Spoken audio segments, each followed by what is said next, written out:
ज्ञान होगा, प्रसन्नता होगी, तो इससे उसको कोई राग भी नहीं होता कि ये बना रहे।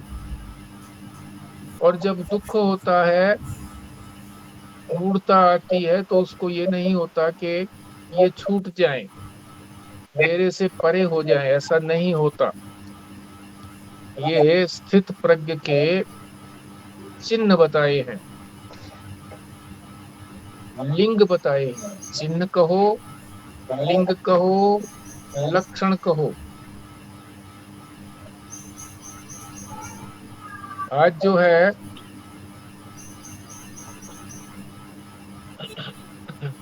23वें श्लोक में गुणातीत का कैसा आचार होता है। आचार का अर्थ है आचरण, बाह्य व्यवहार कैसा होता है, ये हम 23वें श्लोक में समझेंगे। तो पहले भगवान ने जो श्लोक दिया है उसका पाठ करते हैं। ध्यान से सुनिए आप इसको। इसमें कई जो हैं तोड़ करके करना पड़ेगा, वाचन करना पड़ेगा, कईयों को अलग अलग वाचन करना पड़ेगा, कईयों के अंदर है जोड़ना पड़ेगा। तो कौन सा पाठ कर श्लोक है? कौन सा श्लोक? 23वां 23।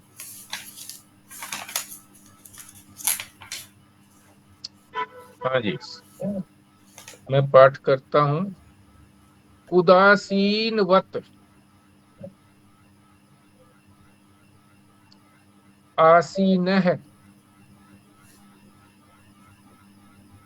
गुण है,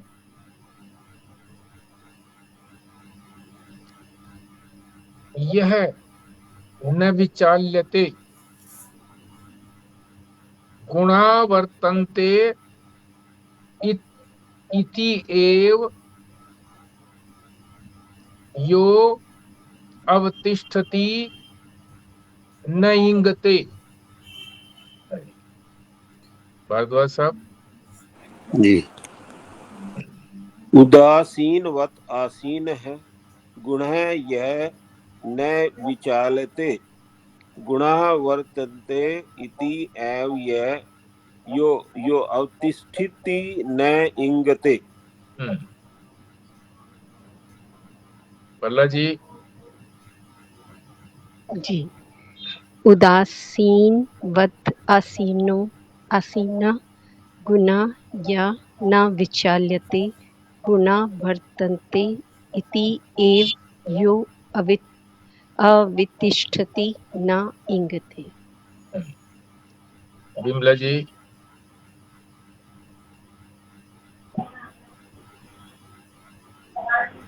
उदासीनवत आसीन गुणः यह न विचाल्यते, गुणः वर्तन्ते इति एव यो अवतिष्ठति न इंगते। स्वस्तिका जी। हाँ जी। उदासीनवत आसीनो गुणार्यो न विचाल्यते, गुणा वर्तन्ते इति एव यो अवतिष्ठति न इंगते। रेणु प्राशर जी बोलेंगी। जी। उदासीन वदासीनो गुणैर्यो न विचाल्यते, गुणा वर्तन्त इत्येव यो प्रतिष्ठति नैंगते। खुराना साहब।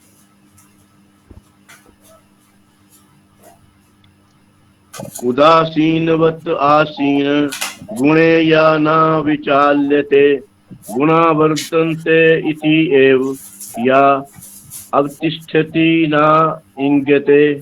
ओम। और कोई पाठ करना चाहे तो करे।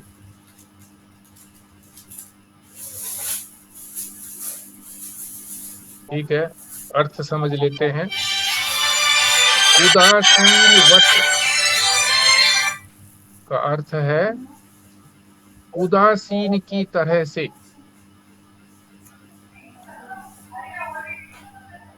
उदासीन का अर्थ हुआ साक्षी की तरह से, बस केवल देखता है,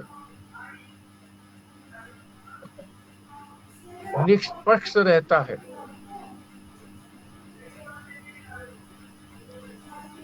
आसीन, आसीन कहते हैं स्थिर रहना। साक्षी की तरह से वो स्थिर रहता है, चलायमान नहीं होता। गुणः यह न विचाल्यते, विचाल्यते का मतलब एक स्थान से दूसरे स्थान पर चले जाना, उसको कहते हैं विचाल्यते।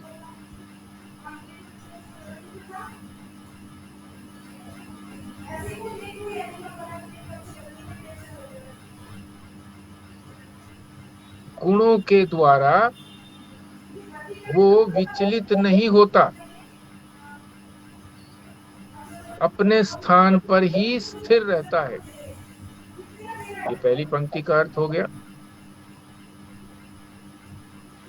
कौन? त्रिगुणातीत, जो तीन गुणों को पार कर गया है, लांघ गया है तीनों गुणों को। दूसरी पंक्ति में गुणाः वर्तन्ते, गुण ही गुणों में बरत रहे हैं। गुणों में बरत रहे का क्या मतलब है?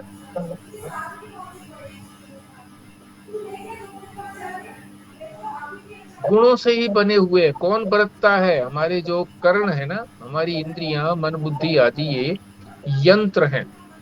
और ये किसके साथ कर्म करते हैं?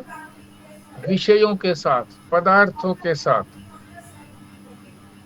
तो ये गुण ही, वो भी पदार्थ भी जो है वो भी त्रिगुणात्मक हैं।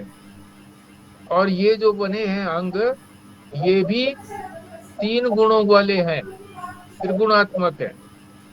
ये भी गुण वाले हैं और विषय भी गुण वाले हैं। तो गुणों का गुणों के साथ ही बर्ताव हो रहा है। इस बात को जान करके यह माने वह अवतिष्ठति, वो स्थिर रहता है, निश्चल रहता है, किसी भी गुण के प्रति आकर्षित नहीं होता। न इंगते, न इंगते का अर्थ है अपने ही स्थान पर हिलना। दो तरह से मूवमेंट होती है। एक होती है अपने स्थान से दूसरे स्थान पर चले जाना, और एक होती है अपने स्थान पर ही हिलते रहना, उसको कहते हैं स्पंदन।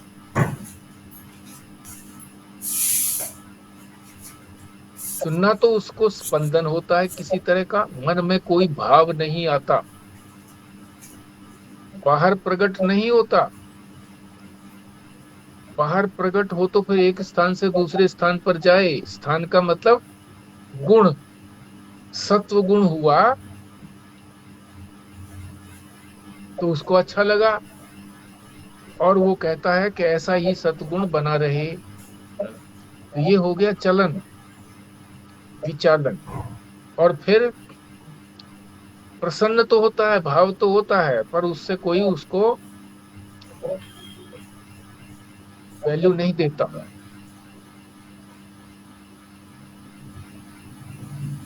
तो इंगते और विचाल्यते दोनों में थोड़ा थोड़ा ही अंतर है। विचाल्यते का अंतर अर्थ है एक स्थान से दूसरे स्थान पर चले जाना।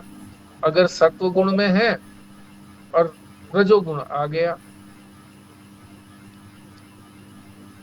तो रजोगुण को अच्छा नहीं समझा कि ये चला जाए, तो विचलन हो गया ना, सत्वगुण से रजोगुण में चला गया, और रजोगुण से भी सत्वगुण में चला जाना होता है, दोनों तरह से। और दूसरा है अपने स्थान पर ही रह करके मन के अंदर ही प्रसन्न आदि हो जाना। बाहर से कुछ प्रकट ना होना। अब इसको ठीक से समझते हैं। पहले तो उदासीन को समझ लेते हैं। उदासीन का मतलब होता है किसी का भी पक्ष न लेना। जहां दो पक्ष होते हैं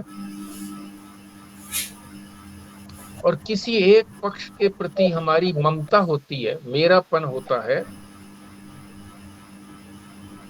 तो हमको उदासीन नहीं कहेंगे, क्योंकि मेरापन है एक के प्रति।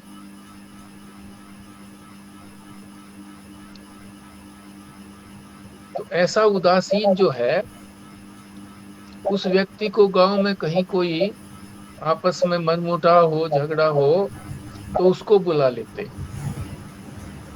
दोनों पक्षों के लिए वो समान है, दोनों पक्षों को सुनता है और फैसला दे देता है। किसी के साथ उसको लगाव नहीं है, वो नहीं है, और उसको मान भी जाते हैं वो कि भाई इनका कोई आपस में तो संबंध है नहीं। कोर्ट आदि में भी इसी तरह से होता है। मजिस्ट्रेट भी कई बार किसी मुकदमे को लेने से, आगे बढ़ने से मना कर देते हैं। क्यों? कि इसका मेरे से संबंध है, तो ये लांछन आएगा कि इन्होंने पक्ष करके निर्णय दिया है।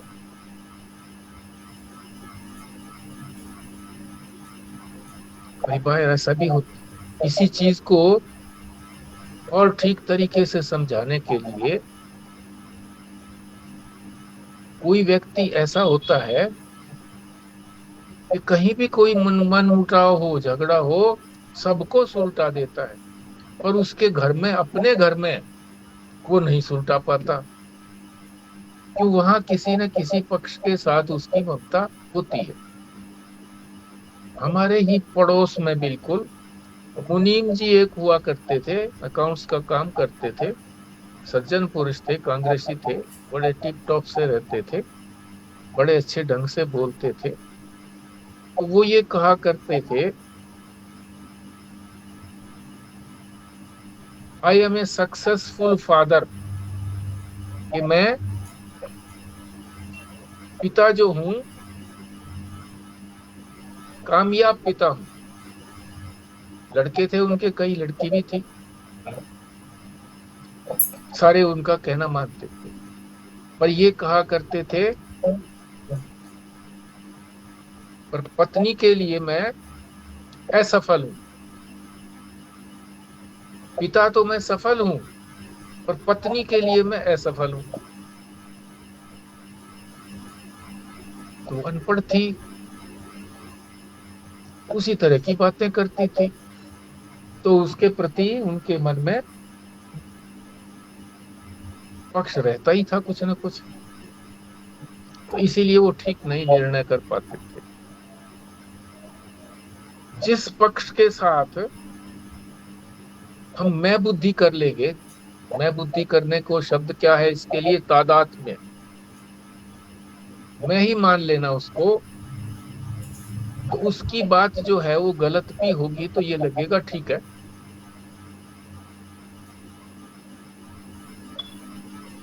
इसलिए वो ठीक निर्णय नहीं कर पाता। तो ये बात इतनी क्यों बताई गई है? उदासीनता को स्पष्ट करने के लिए, कि जो त्रिगुणातीत है, जिसने तीन गुणों को जो लांघ गया है, वो कोई भी गुण जब बढ़ता है तो उसके प्रति कोई उसको लगाव नहीं होता या द्वेष नहीं होता। इसी प्रकार से जिस बुद्धि के अंदर या जिस अंतःकरण के अंदर शास्त्रीय संस्कार हैं, शास्त्र को सुना है, तो उसके अंदर संस्कार आ गए हैं। तो शास्त्र तो यही बताता है ना कि सत्व गुण अच्छा है, रजोगुण अच्छा नहीं है, तमोगुण भी अच्छा नहीं है। तो उन संस्कारों के कारण उसमें हमेशा सत्व गुण के प्रति पक्ष रहेगा, पक्षपात रहेगा सत्व गुण के प्रति, क्योंकि शास्त्र को सुना है कि सत्व गुण अच्छा होता है, सत्व गुण में ही रहो। ये तो साधना के लिए बताया है, साधक के लिए बताया है। मगर यहाँ जो बात कह रहे हैं वो कह रहे हैं जो 3 गुणों को पार कर गया है। तो जब भी रजोगुण और तमोगुण के में बढ़ोतरी होती है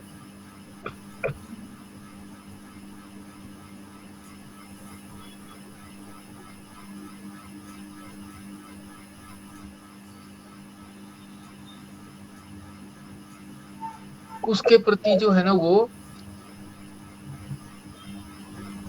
निष्पक्ष नहीं रहता। सत्व गुण के प्रति तो उसको लगाव रहता है,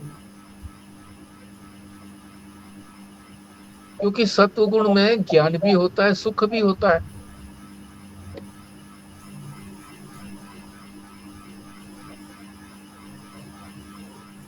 और जिसके अंदर शास्त्रीय संस्कार नहीं होंगे, यानी शास्त्र नहीं सुना होगा, उसका पक्ष किधर रहेगा?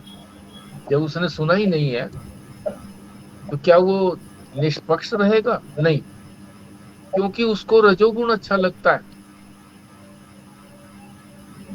उसकी बुद्धि कहेगी अरे अच्छा काम है, करो। वो कर्म को प्रेरित करेगा। जो कर्म में लगा रहेगा उसको कहेगा ये कर्म योगी है। इसी तरह से कुंभ के अंदर जब हम रहे थे तो वहां जब सत्संग सुनते थे, उसके बाद गोष्ठी होती थी, तो लोग आकर के ये कहते थे कि देखो जी महात्मा लोग कुछ नहीं करते हैं, इनको भी करना चाहिए, देश की सेवा करनी चाहिए, हिंदू धर्म का प्रचार करना चाहिए, इत्यादि अनेक बातें कहते थे।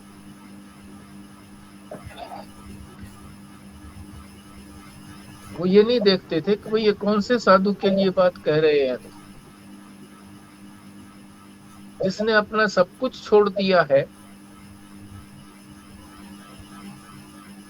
जिसके लिए देश काल वस्तु कुछ नहीं है,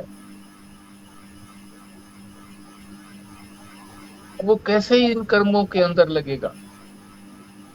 उसको भी भलाई का काम करना चाहिए जी, ऐसा बोलते थे। क्यों? क्योंकि वो रजोगुणी होते थे। अधिक व्यक्ति जो है वो रजोगुणी ही होते हैं। 80-90% लोग रजोगुणी होते हैं, क्योंकि उन्होंने शास्त्र नहीं सुना होता। और जिसने शास्त्र सुना भी होता है और ठीक ढंग से उसको समझ नहीं पाया है, वो भी रजोगुण का ही पक्ष करता है कि आदमी को कर्म करना चाहिए, निठल्ले नहीं बैठना चाहिए, है? कल्याण का काम करना चाहिए, इत्यादि बात करते हैं।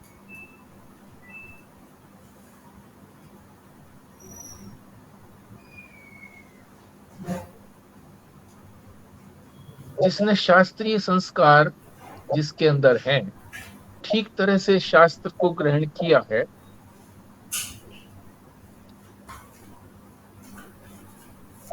वो तो उदासीन रहेगा। सत्वगुण आए तो भी उदासीन, रजोगुण आए तो भी उसके प्रति कोई द्वेष नहीं है, सत्वगुण के प्रति कोई प्रेम नहीं है, क्योंकि उसे अपने स्वरूप का पता है कि मेरा स्वरूप जो है, आत्मा का जो स्वरूप है, वो किसी के साथ भी जुड़ता नहीं है, असंग है, किसी के साथ संग नहीं करता है।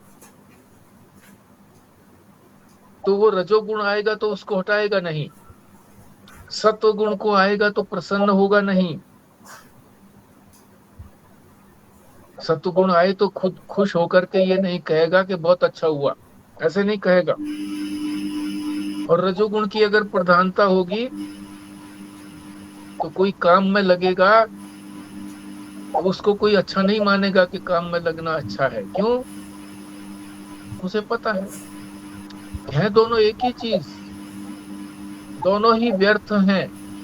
सत्व गुण भी बंधन करने वाला है, रजोगुण भी बंधन करने वाला है। रजोगुण जो है वो जन्म मरण के चक्कर में बांधेगा, दुख देगा, राग द्वेष उत्पन्न करेगा। और सत्वगुण जो है वो भी बंधन करेगा, वो सुख में फंसाए रखेगा। ये तो जानता है वो कि तीनों में कुछ अंतर तो है, सत्वगुण में, रजोगुण में, तमोगुण में, लेकिन है तीनों ही बंधनकारी। वो जानता है कि सत्वगुण का जो कार्य है वो भी वैसा ही झूठा है, मिथ्या है, फल रहित है। आप कहोगे कि फल कैसे रहित होगा? फल तो होगा उसका, फल यही होगा उसका कि बंधन हो जाएगा। उसका जो फल होता है सुख, सुख से बंधेंगे। जैसा रजोगुण का कार्य होता है वैसा ही सतुगुण का भी होगा। इसलिए जो उदासीन है, जो तीनों गुणों को लांघ गया है, वो उदासीन रहता है। चाहे सत्वगुण बढ़े, चाहे रजोगुण बढ़े, चाहे तमोगुण बढ़े, किसी के प्रति ना राग करता है ना द्वेष करता है। ये अब तक जो थी ये उदासीनता की बात बताई है कि त्रिगुणातीत जो है वो किस तरह से उदासीन रहता है। आगे फिर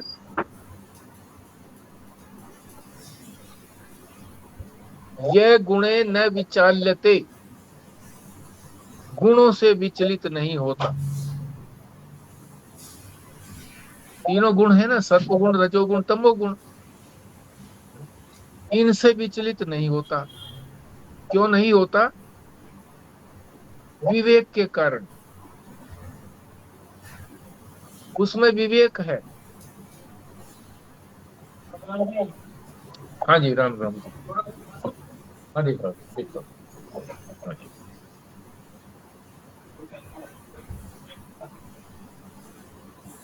विवेक के कारण वो जानता है कि अनात्मा में होने वाले तीनों गुण एक जैसे मिथ्या हैं। ये जो गुण है ये अनात्मा के ही गुण है, आत्मा में कोई गुण नहीं होता, कोई विशेषता नहीं होती।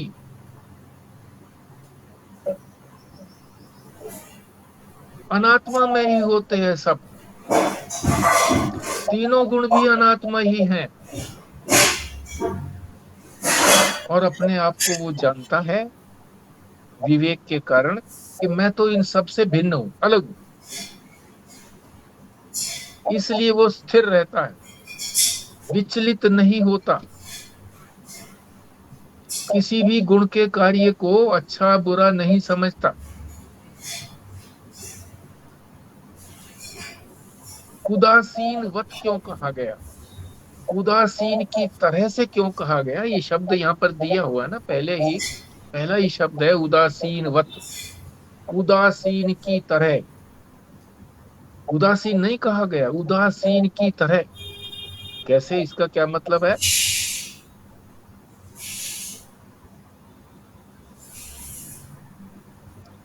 कभी कभी दुख से भी आदमी में उदासीन भाव आ जाता है। दुख में भी, दुख में भी वो ऐसा लगता है कि जैसे इसको कोई मतलब नहीं है, उदासीन है, साक्षी हो गया। कैसे? पिता ने कोई बात कही, आज्ञा दी, पुत्र को नहीं मानी, उसने नहीं मानी तो पिता जो था वो उदासीन हो गया। जैसा जैसे कर लो, उसकी रुचि उस कार्य में खत्म हो जाती है क्योंकि उसने कहना नहीं माना। दुख हुआ ना मन के अंदर, तटस्थ तो हो जाता है उनसे, परे तो हो जाता है कि जैसे तुम्हारी मर्जी करो भैया, पर मन में तो दुख बना रहता है। इसलिए यहाँ पर ये कहा गया है कि उदासीनवत।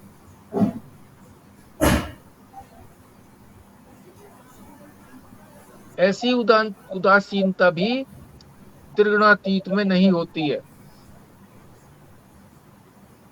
इसीलिए कह दिया कि उदासीन वत भी नहीं होता है, वो उदासीन ही होता है, उदासीन की तरह से नहीं होता।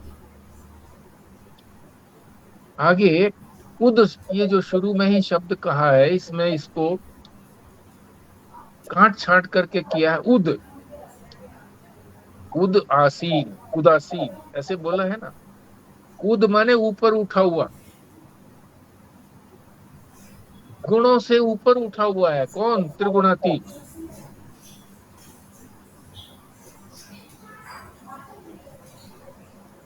अलग होकर बैठा रहता है, गुणों से उसका कोई तात्पर्य नहीं है, उनको व्यर्थ समझता है कि इससे कोई कल्याण होने वाली बात नहीं है, किसी का भी कल्याण होने की बात नहीं है, फंसा ही रखेंगे ये तीनों गुण। ऊपर उठा रहता है। क्यों? क्योंकि वो ब्रह्म में स्थित है, परमात्मा में स्थित है, अपनी आत्मा में स्थित है। न विचाल्यते, कोई विचलन नहीं होता। विचलन कब होगा? कि सत्वगुण, रजोगुण, तमोगुण के अंदर उसको ये नहीं होता कि इसको हटाओ और इसको चिपकाओ। सत्वगुण को लाओ, रजोगुण को हटाओ, तमोगुण को हटाओ, ऐसा उसके मन में नहीं होता। इसलिए वो एक स्थिति से दूसरी स्थिति में नहीं जाता। ऐसा नहीं है कि वो रजोगुण को अच्छा समझता हो तो रजोगुण की तरफ चला जाए, और तमोगुण, रजोगुण को बुरा समझता है तो उससे परे हटे। मैं ये रजोगुण को अच्छा नहीं कह रहा, सत्व गुण को अगर अच्छा कहता है तो वो ये नहीं सोचता कि ये अच्छा है, ये बना रहे। रजोगुण बुरा है तो ये चला जाए, ऐसा उसके मन में नहीं होता कुछ भी कि इसको हटाओ और इसको लाओ, ऐसा उसके मन में नहीं होता। इसलिए वो विचलित नहीं होता, क्योंकि वो गुणों को साक्षी भाव से ही देखता है, साक्षी भाव से, कोई तात्पर्य नहीं है, कोई विशेषता नहीं रखता किसी के प्रति भी, किसी भी गुण के प्रति।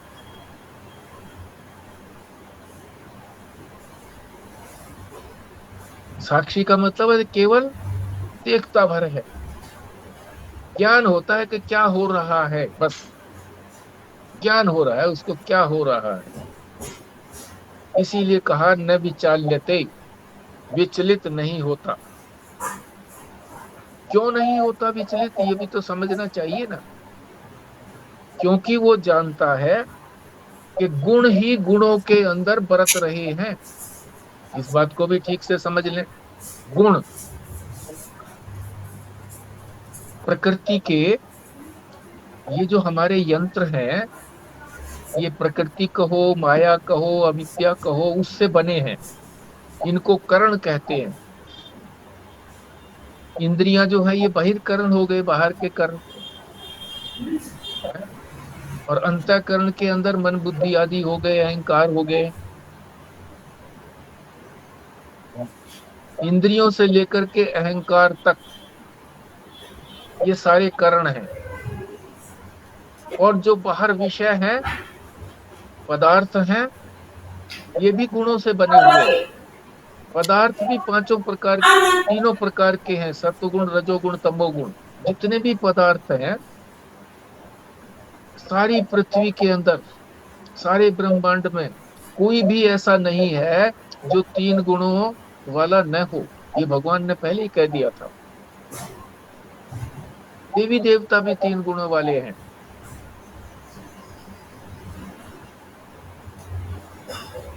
तो ये यंत्र भी, जिनको करण कहते हैं, और जो पदार्थ हैं उनको विषय कहते हैं, इन्हीं का आपस में आदान प्रदान हो रहा है। यही आपस में कर्म करते हुए लग रहे हैं।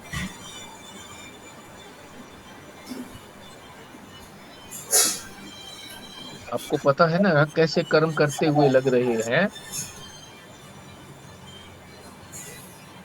कि विषय के प्रति ही तो कार्य करते हैं ना कोई, इसको प्राप्त करना है, इसको छोड़ना है, तो विषयों का और इनका जो हमारे यंत्र हैं, इन्हीं का तो आपस में लेन देन हो रहा है। लेन देन को ही तो व्यवहार कहते हैं। दोनों ही ये गुणों से बने हुए, इन्हीं का आपस में व्यवहार हो रहा है। ये त्रिगुणातीत जानता है, इसलिए उसका कोई लेना देना नहीं है। गुण ही गुणों में बरत रहे हैं। मैं तो साक्षी हूं, मुझे तो केवल उनका जो व्यवहार हो रहा है उसको मैं जान रहा हूं, देख रहा हूं, बस। यही आपस में व्यवहार कर रहे हैं। उन गुणों के व्यवहार से उसको कोई मतलब नहीं है, इसीलिए वो स्थिर रहता है। गुणातीत स्थिर रहता है, कोई चलन नहीं करता, विचलन नहीं होता उसके अंदर। अब विचलन को भी समझा रहे हैं, विचाल्यते, क्योंकि दो शब्द कहे गए हैं। एक है विचाल्यते, न विचाल्यते। न विचाल्यते का मतलब एक स्थान को छोड़ करके दूसरे स्थान पर जाना, विचाल्यते। और न लगा दिया तो नहीं जाता, एक स्थान से दूसरे स्थान पर नहीं जाता। इसका क्या मतलब हुआ? जो तीन गुण हैं,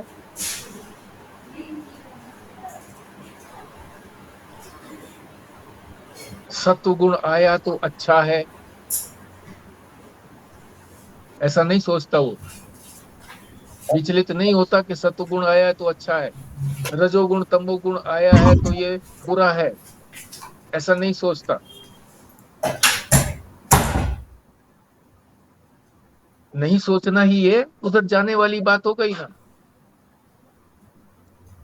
अच्छा बुरा सोचना किसी चीज का, ये भी तो जाने आने की बात हो गई ना, कि वो उसको अच्छा समझता है और किसी को बुरा समझता है, तो उसको उससे परे रहना चाहता है। चलन हो गया, अच्छा होता है तो उसकी तरफ खींचता है, ये भी चलन हो गया। और इंगन दूसरा शब्द था, दूसरी पंक्ति के अंदर, श्लोक की दूसरी पंक्ति में अंतिम शब्द है दोनों। पहले पंक्ति के अंदर विचाल्यते है, न विचाल्यते, और दूसरी पंक्ति में अंतिम शब्द है न इंगते।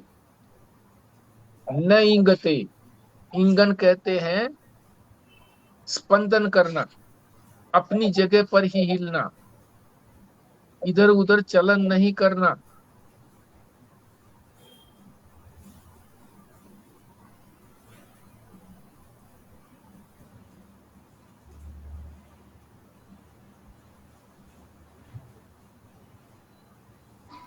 सात्विक आया है तो अच्छा है, ऐसा नहीं लगता उसको, हटाता तो नहीं है उसको, विचलित तो नहीं होता है, चला जाए ऐसा तो नहीं सोचता है, पर थोड़ी सी प्रसन्नता तो होती है ना। इंगन करने में, हिलने में थोड़ी सी प्रसन्नता तो होती है ना। और जो तमोगुण आया या रजोगुण आया तो थोड़ा सा दुख होता है।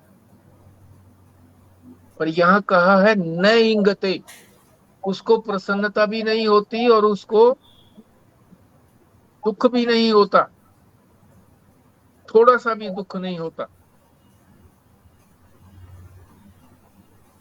इसलिए इंगन शब्द से उस चीज को मना कर दिया।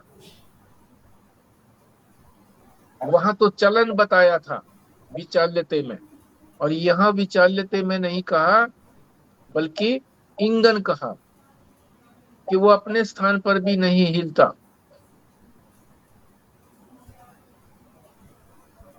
ये पृथ्वी की दो गतियां होती हैं, किसकी होती हैं दो गतियां? साइंस वाले इसको जानते होंगे। दो साइंस के, एक पीएचडी भी है, एक पीजीटी भी है। दो गति होती है एक गति होती है रिवॉल्विंग राउंड दी एक्सिस, और एक है दूसरे तरीके से, जिससे एक से बनते हैं रात और दिन। तो शायद ये पृथ्वी की ही गतियों की बात है, पहले तो मुझे ध्यान था इसका। हाँ जी। हाँ जी। एक्सिस एक्सिस पे करते हैं तो रात दिन होते हैं, और जब अराउंड द सन करते हैं पूरे उसमें, तब वो सीजन्स बनते हैं। हाँ, मौसम बदलते हैं, वेरी गुड, ठीक बताया आपने। अपने ही एक्सिस, एक्सिस का मतलब यही हुआ कि केंद्र, अपने ही केंद्र में घूमना, उससे रात और दिन हो जाते हैं। एक चक्कर लगा लेता है अपने ही केंद्र के प्रति, तो रात हो गई फिर दिन हो गया, फिर रात हो गई फिर दिन हो गया। और जब वो चक्कर एक्सिस के प्रति हो गया, और दूसरा दूसरा किसके प्रति बताया था? सूर्य के प्रति। हाँ, हाँ जी। सूर्य के प्रति जब चक्कर लगाते हैं तो वो मौसम बदलते हैं, सर्दी हो गई, गर्मी हो गई। इसी तरह से इसको भी लेना चाहिए। विचाल्यते का अर्थ है अपने स्थान से दूसरे स्थान पर जाना, और इंगन का अर्थ है एक स्थान से दूसरे स्थान पर नहीं जाना, बल्कि उसी स्थान पर ही घूमते रहना। जैसे लट्टू घूमता है, लट्टू तो एक ही केंद्र के ऊपर घूमता रहता है, वो हो गया इंगन।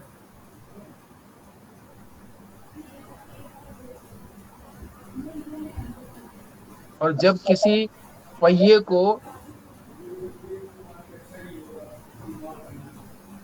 किसी गोल चक्कर के ऊपर ऊपर घुमाया जाए, वो हो गया विचलन, विचाल्यते। तो जो त्रिगुणातीत है उसमें ना कोई विचलन होता है, और ना कोई उसमें हलचल भी होती है, हलचल भी नहीं होती, विचलन भी नहीं होता।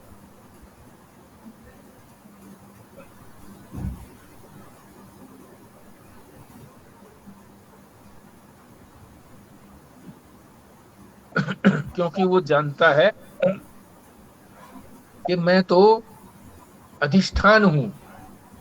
अधिष्ठान का अर्थ होता है उसके अतिरिक्त और कोई है ही नहीं। जो कुछ भी प्रतीत होता है सब वो अध्यस्त है, उससे अतिरिक्त है ही नहीं। उसको कहते हैं कल्पित। तो उसकी जो बुद्धि है वो हमेशा इस संसार का वाद करती रहती है। वाद को भी अच्छी तरह समझ लें आप, कई बार आया है ये शब्द वाद। वाद का मतलब होता है मिथ्यात्व निश्चय।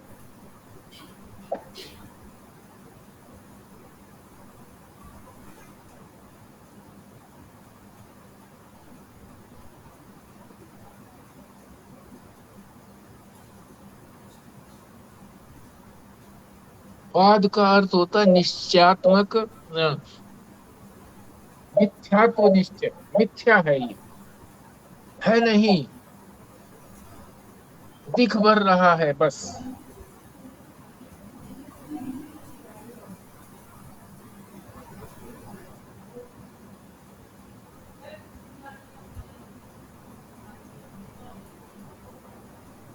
अब एक बात और बता रहे हैं, सिद्ध की और साधक की, दोनों की तुलना बता रहे हैं, सिद्ध की और साधक। ये जितने भी भाव बताए ना, ये भाव हैं, मन में जो भाव आते हैं, ये अपने लिए तो हम इसको अपरोक्ष जानते हैं। अपरोक्ष का मतलब मैं रूप से जानते हैं, क्योंकि मेरे अंदर ही भाव होते हैं तो मैं जानता हूं। अपरोक्ष दूसरे के बारे में नहीं जानता, दूसरे के मन में क्या हो रहा है, क्या भाव आ रहा है।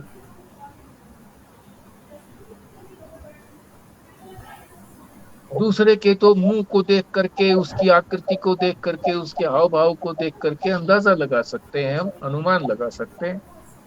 अपने लिए तो हम अपरोक्ष हैं, अपने लिए तो हम सच्चे हैं, ये मन के भाव हमें पता लगते हैं। अब ये साधक की और सिद्ध की बात बता रही है। एक है सिद्ध, जो तीनों गुणों को पार कर गया है।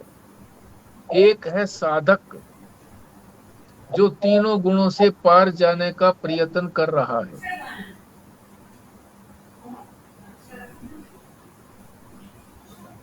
साधक जो है, जब ये सामने आते हैं गुणों के कार्य, तो वो प्रयत्न करके बाध कर देता है। शास्त्र को याद करके, ये शास्त्र में मैंने पढ़ा था कि ये जगत का जितना भी पसारा है, ये सब वास्तव में है ही नहीं, झूठा है, दिख भर रहा है। इसलिए वो उस शास्त्र को याद करके उसका बाध करने का कोशिश करता है, कोशिश करके बाध कर देता है। अपने स्वरूप का विचार करके कि मेरे स्वरूप में जगत है ही नहीं, जगत तो माया का कार्य है, अविद्या का कार्य है, प्रकृति का कार्य है ही नहीं। इसलिए वो बाध कर देता है,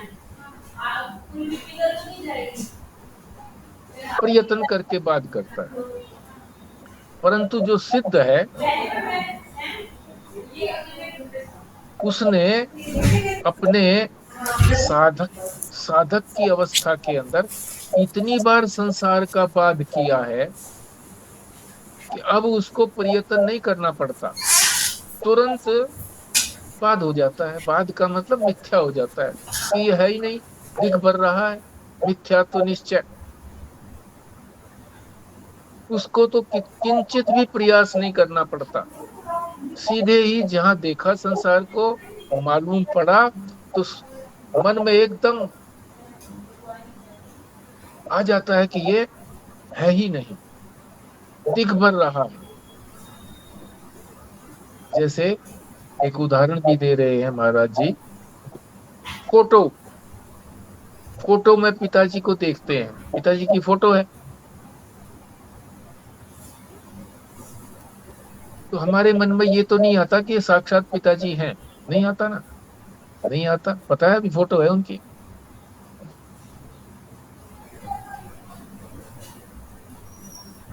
क्योंकि हमको ये दृढ़ हो गया, दृढ़ बोध हो गया कि ये फोटो है।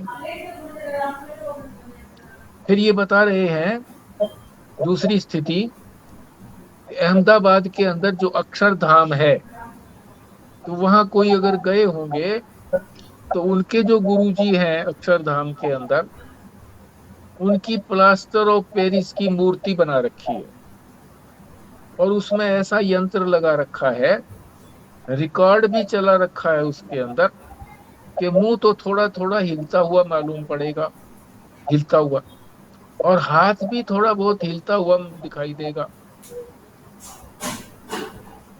कमरे में जाते ही ये लगता है कि स्वामी जी बैठे हुए हैं। जब कई देर हो जाती है, ध्यान से देखते हैं, जो विवेकी है वो समझ जाता है कि गुरुजी को तो मरे हुए बहुत साल हो गए हैं, अब गुरुजी कैसे बैठे होंगे यहाँ। शुरू में तो गुरुजी देखता है वो, फिर विवेक करता है कि गुरुजी तो चले गए हैं, अब कहाँ से होंगे गुरुजी, ये तो उनकी मूर्ति है।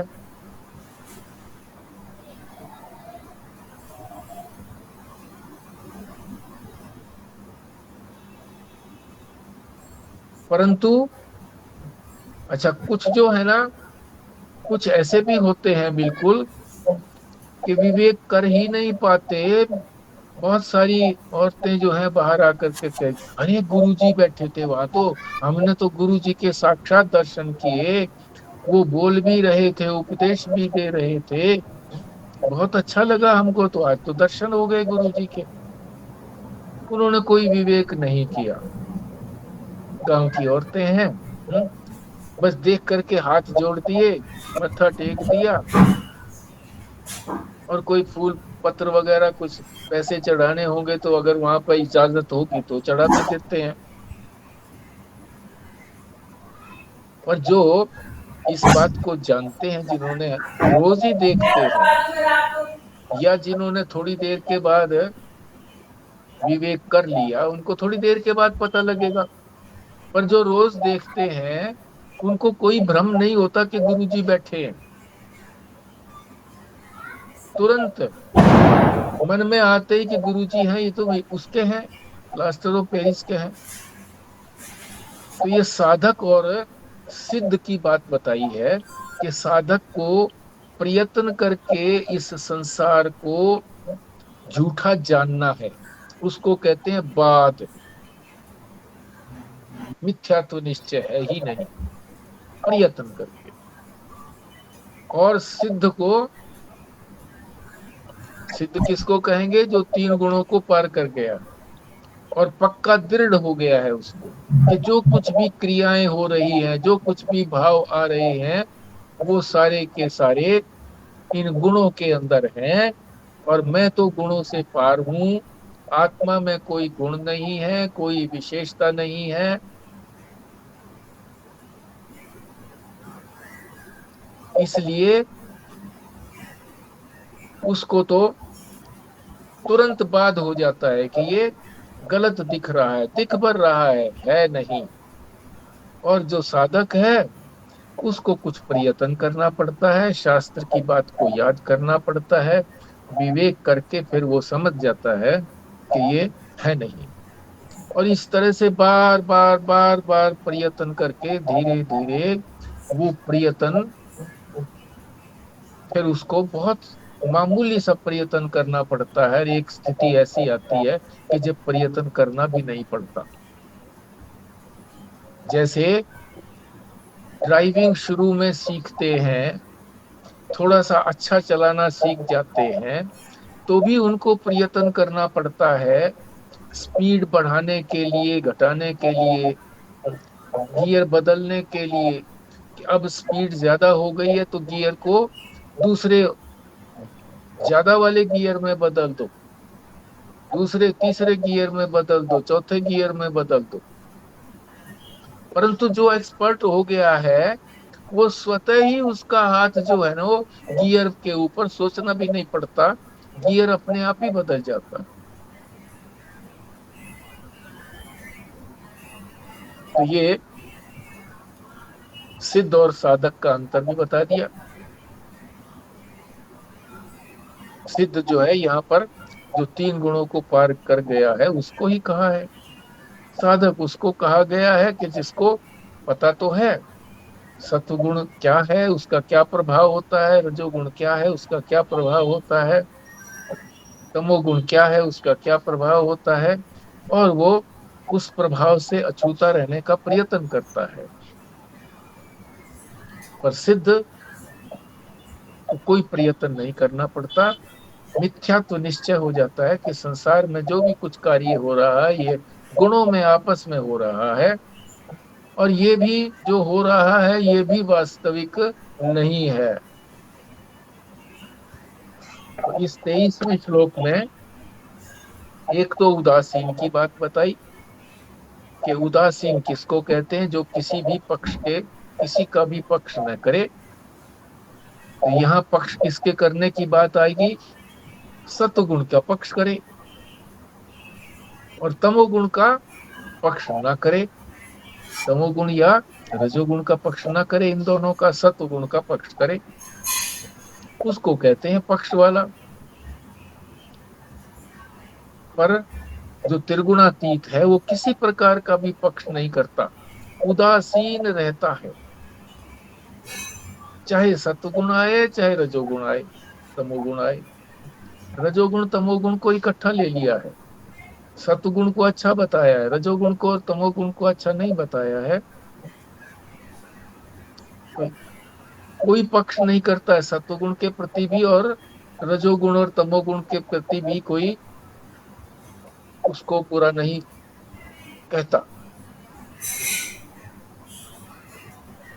निष्पक्ष रहता है, इसको कहते हैं उदासीन। और फिर आगे जो कहेंगे कि उदासीन वत क्यों कहा गया, उदासीन जैसा क्यों कहा गया, वो इसलिए कहा गया कि कई बार हमें कोई चीज ठीक लगती है, उचित लगती है, हम उसको करवाना चाहते हैं किसी से, फिर हमारा बस नहीं चलता तो हम कह देते हैं भाई ठीक है, जैसे तुम्हारी मर्जी। मन में तो दुखी होता है कि मेरी बात को नहीं माना गया। तो कह रहे हैं कि उदासीन वत भी नहीं है वो, उदासीन के समान भी नहीं है, पूरा उदासीन नहीं है बल्कि पूरा उदासीन है, उदासीन के समान भी नहीं है कि अंदर से दुखी है मगर बाहर से लगता है कि कोई उसको उदासीन है।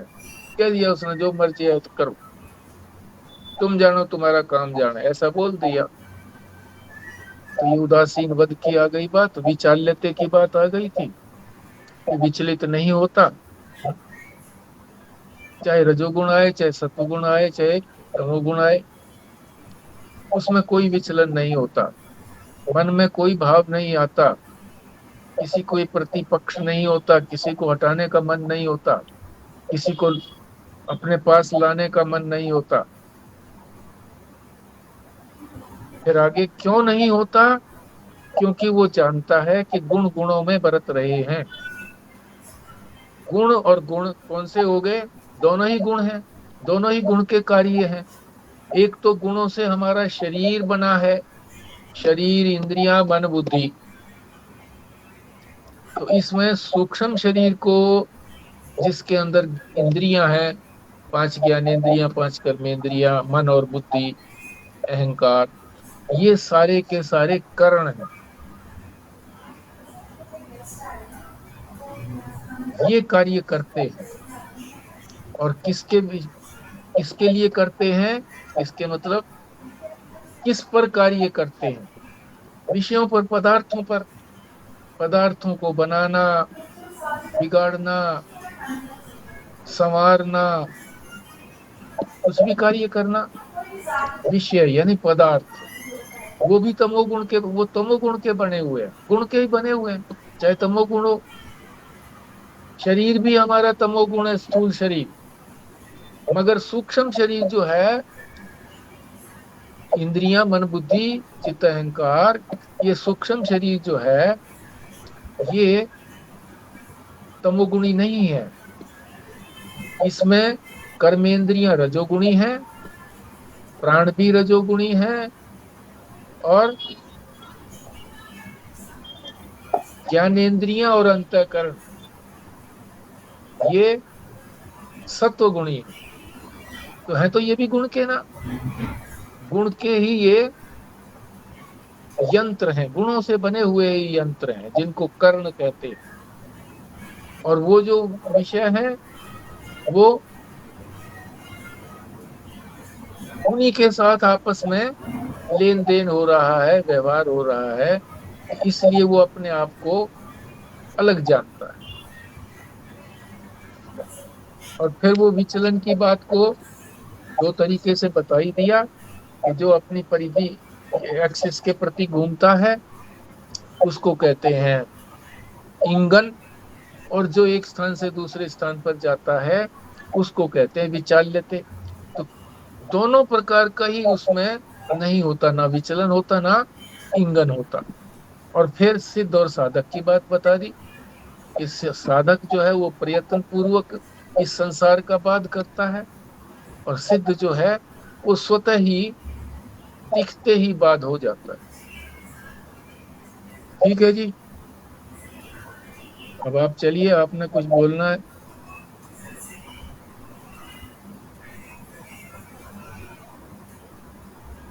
ये गुणातीत होना और समभाव मेरे ना एक ही नहीं लगता जी? हाँ एक ही है जी, एक ही बात है, एक ही बात।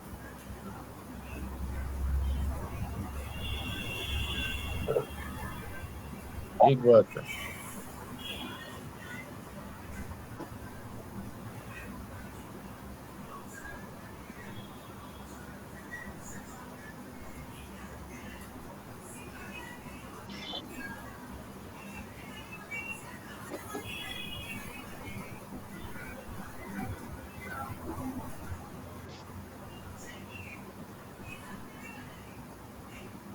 ठीक है जी, फिर रेणु पराशर जी, आप पूर्णाहुति करिए। जी। ओम पूर्णमदः पूर्णमिदं पूर्णात् पूर्णमुदच्यते पूर्णस्य पूर्णमादाय पूर्णमेवावशिष्यते। ओम शांतिः शांतिः शांतिः। नारायण नारायण नारायण। नारायण। नारायण जी। नारायण। नारायण।